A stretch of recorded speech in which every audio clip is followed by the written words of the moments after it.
One challenge for me is negativity in the workplace. How do you address that? Yes, I think that if let go can be like a cancer that just keeps going through that. So Yeah.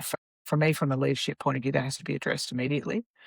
And that would be very transparent, open questions to that person around what's going on. If it's a singular person who's creating that environment, it can sometimes spread so that it becomes a team behavior that goes on as well.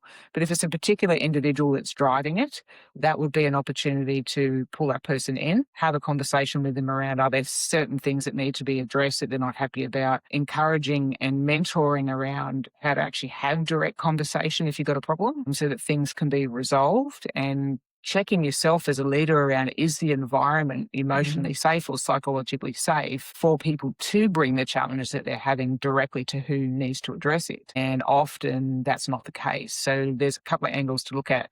Firstly, is the culture open for that level of engagement?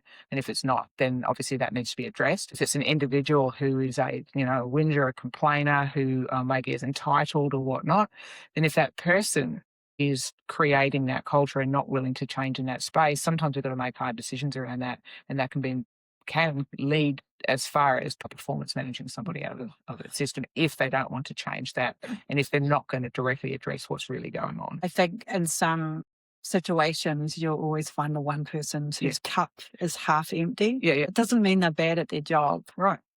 So that's challenging because they might be good at their job, but their cup is always half empty. Well, I think they are they good at their job then? Yeah.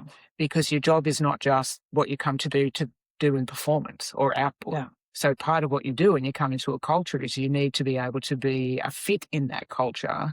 So yes, they might be good at their performance of their job, but it's not the whole picture. So if you're not an actively positive attribute to the whole, then actually are you good at your job? I think that there's a question around that.